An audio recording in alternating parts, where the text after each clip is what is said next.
It's been a while. So there's perhaps a reason that has kept me from recording and doing this on a more regular basis, and that's not what I want to talk about. I want to talk about the psychology behind choosing a path that is easier than a path that has more difficulty in it.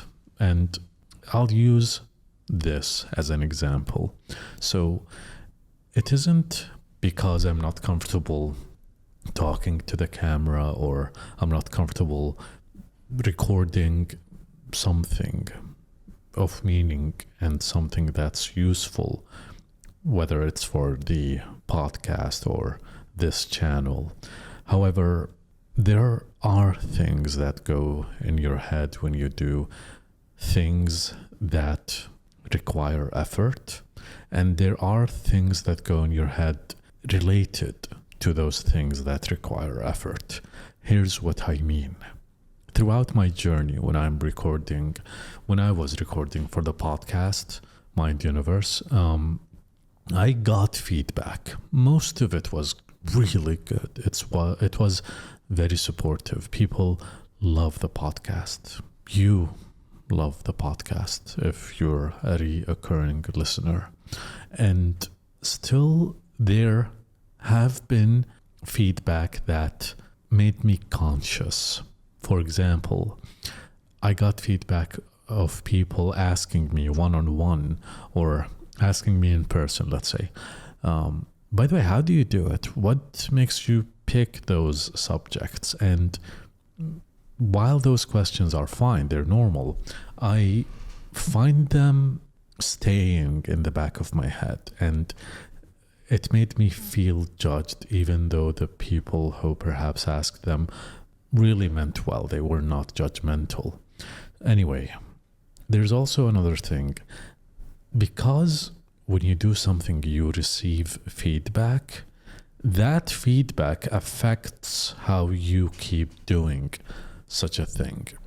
An example would be if you do something and you get $100, you're going to keep wanting to do it more. Each time you do it, you receive more money. But if you do the same thing and you receive $0 or $0.5, you're not going to feel as motivated to do it, even though you are aware that things take time, practice takes time.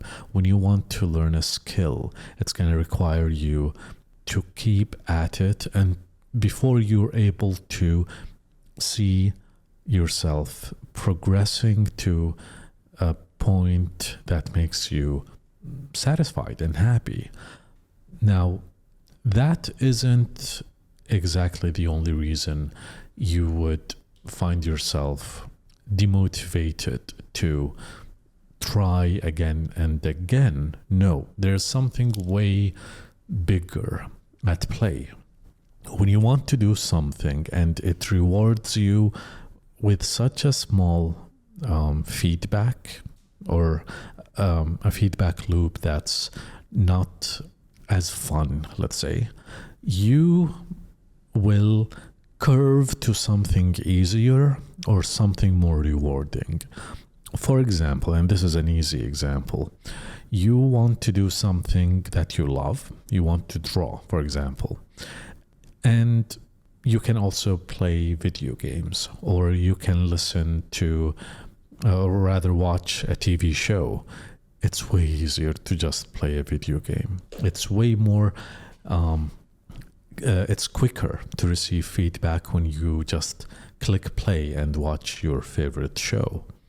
Even though you want to work on your craft or do something that you love, but the availability of other alternatives that are easier to have access to, their availability will always make you lean to the path that is easier, to the path that, even though you want to head there, you want to do the thing that you want to do, because you have easier alternatives, you lean to them.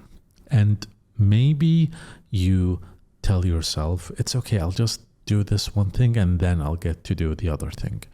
And you find yourself doing that every day until you're doing it every week, until you're doing it every month.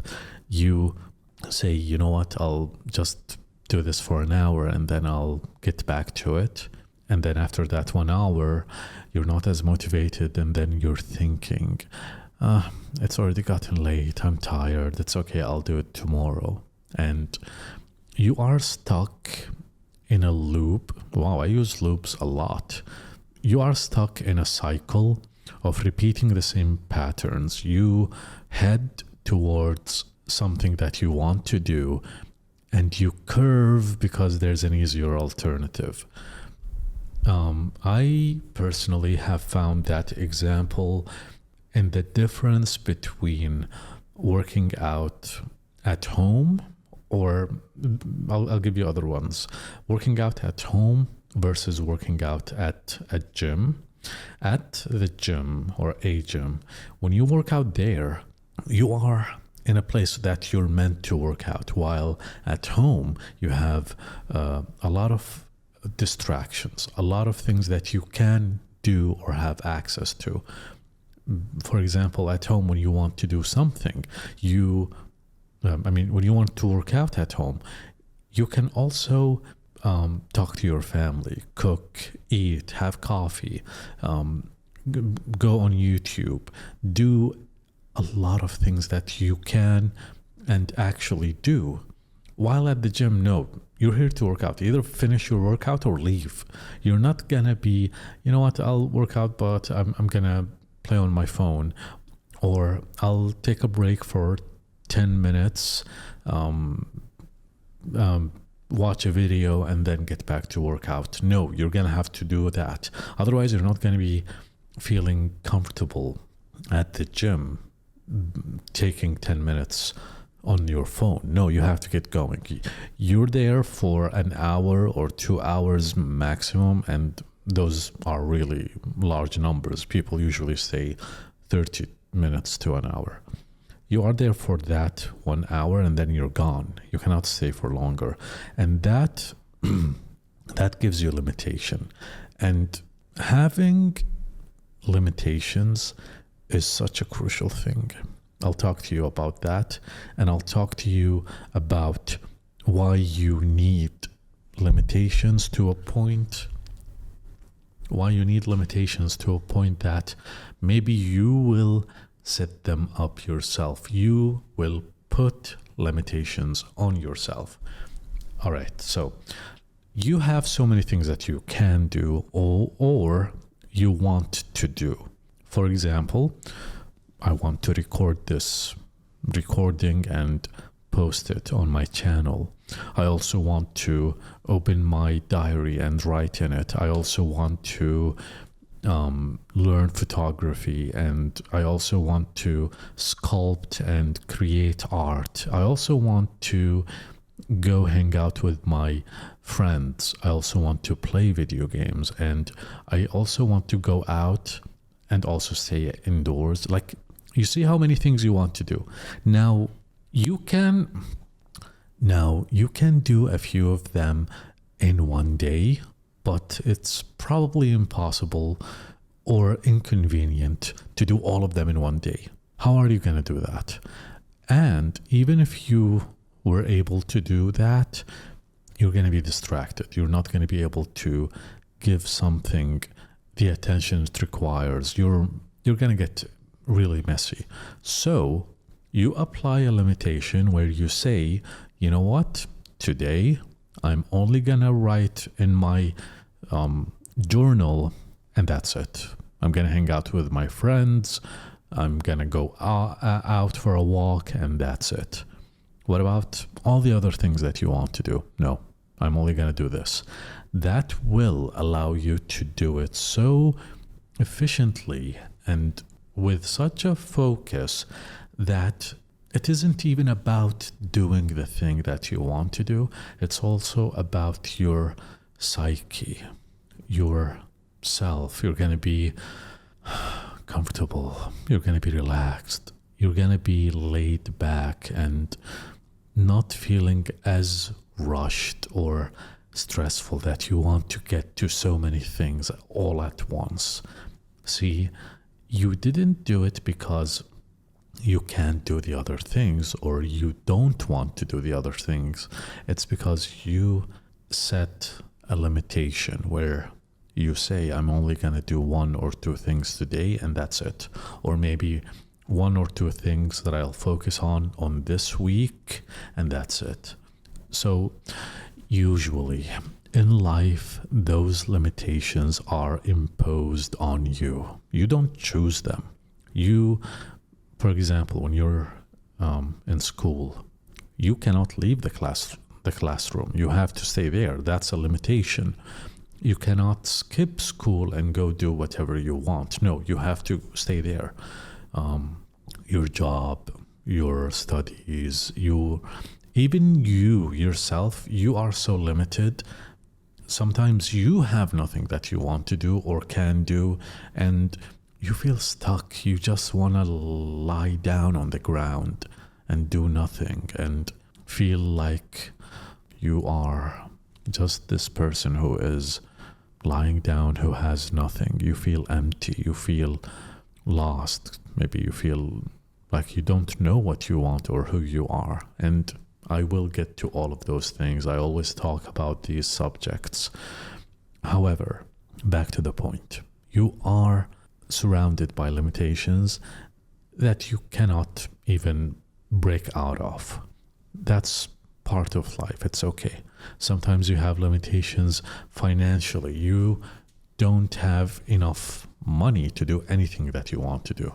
It could be that you don't even have enough money to go out and have a good time. You cannot go out for coffee or for a snack or to the movies, whatever. So while that is the case, in many aspects, the spectrum of life is that you have so many things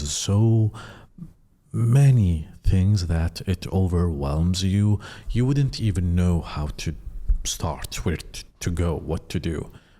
I'll give you an example, and this sensation I felt when I visited the US for the first time. This is a personal story. So when I got there, I was so overwhelmed by just how many things are there for you to do. It felt like I'm playing a sandbox video game. A sandbox video game basically is a video game where you can build anything, destroy anything, go anywhere. There isn't one narrative to life, or to the game, I mean, that you have to go through until you finish the game and you get the credits rolling. A sandbox game is where you literally can do anything. You can create the foundation of the game. And so when I was in the US, it felt like that. You want to order stuff online that you will receive on the same day or the next day, boom, done. You want to go hire a helicopter and, cruise watching the city, you can do that. You want to get on a yacht and do whatever you want, you can do that. You want to go lie down on the street, you can do that. You want to get a car, drive away, go wherever you want, come back. It wasn't that there was anything specific, special there. It was the mindset, the mentality, and the psychology that this is an open space. Also, yeah, that's another thing. Over there, the spaces are so vast, and I didn't know where to start. Even the people that I talked to, that I met, it was anybody could be anybody, and you could be friends with anyone, and you can go anywhere, do anything. So, you know what I did in one of those days that I was there? I felt overwhelmed. I could have gone to the gym that I was subscribed to. I could have gone and recorded a video on my GoPro, or I could have gone and joined a class, a dancing class. There were so many options. I could have gone to, I think it was called Home Depot, and purchase some furniture and build them myself. And I ended up sitting down, making coffee, and doing nothing. That entire day, I did nothing. I just sat down. I ended up watching one of my favorite TV shows, and that's it. It wasn't because I couldn't or that I didn't want to. It's just that I felt overwhelmed, that I decided, wow, there are so many things that I want to do. I'll just sit down and do nothing. Now, had I had some sort of limitation where, you know what, today we're only going to go to the park, or today we're only going to go buy something necessary or something that we want to buy, assemble it, and that was it, I would have done it immediately. Self-imposed limitations are a powerful tool. It is it? Our self-imposed limitation is a powerful tool. If you learn to utilize it, you will become someone so capable and so in control that you will even be efficient and comfortable. You will be comfortable, relaxed. You're not going to feel rushed, or it's not the same as exterior imposed limitations where, yeah, you have to stay in class, you have to stay at school until, I don't know, 2 p.m., 3 p.m. You can leave anywhere, you can leave anytime. But let's say you decide to sit down for the next hour and do nothing but record and talk about a subject that you think could bring meaning to someone listening. See, no one is forcing me to do this. No one is forcing me to sit down and talk. I want to talk to you. So I created a limitation for myself where I don't want to do art. I don't want to get on social media. I don't want to work on all the other things that I do love doing. I only want to do this. See, it helps you regulate and focus, because otherwise your in energy, it's gonna be scattered all over the place. However, if you focus in one place, you get things done. I'll give you one thing that really is powerful but not easy to utilize, is setting limitation financially. I know not everyone is capable financially. A lot of us struggle. You could be struggling financially, but it's just a generic term. I'm not going to get too deep into it. This is not a financial class. Let's say you are getting an amount of money every month. If you decide to limit yourself to spending 70% of that money, and obviously it's not going to be convenient, it's going to be painful, it's going to be hard, you have so many necessities, but setting that limitation willingly is going to help you become able to utilize and survive on 70% of the amount that you usually go through. That's going to make you more disciplined, more capable, and also it's going to help you obviously save 30%. Now, if you can't, you can't, God knows a lot of us suffer financially. And if you do, my heart goes out to you. But the point is, that is one method that you can utilize, self-imposed limitations. So going back to the feedback loop and getting feedback that could affect your performance in whatever it is that you do, I would urge you and myself to do the things that you love, the things that you want to do, regardless of feedback, unless the feedback provides guidance that you can use. For example, let's say you want to be a model and you do modeling, and then you get feedback saying that kind of shirt doesn't suit you, or that type of clothing doesn't suit you. You can continue to do modeling and recognize, okay, maybe I can take that feedback and test other types of clothing. However, I will not stop. I will keep modeling in that kind of clothing if I'm comfortable with it, if I enjoy it, if I feel good about it. So taking feedback isn't complicated, but it's also not so simple, because if you take every feedback you get, you lose your character. Everyone thinks differently. Everyone has different perspectives of you. Maybe you look good with glasses. Maybe you shouldn't wear glasses. Maybe short hair is good on you, but long hair is more beautiful on you. Maybe you shouldn't wear that kind of clothing. You should wear that. Maybe you should be this. Maybe you should be that. A lot of people have a lot of thoughts, a lot of opinions. So if you were to take every feedback you get, you're gonna, God, I personally, I don't like how people use examples of glasses of water and they pour stuff into it and then it looks like it changed color or whatever. But you get so much different feedback, you will become bland. You will become characterless. You will lose your character. So learn to persevere, to push through, and to do what you want to do, and keep learning through the process.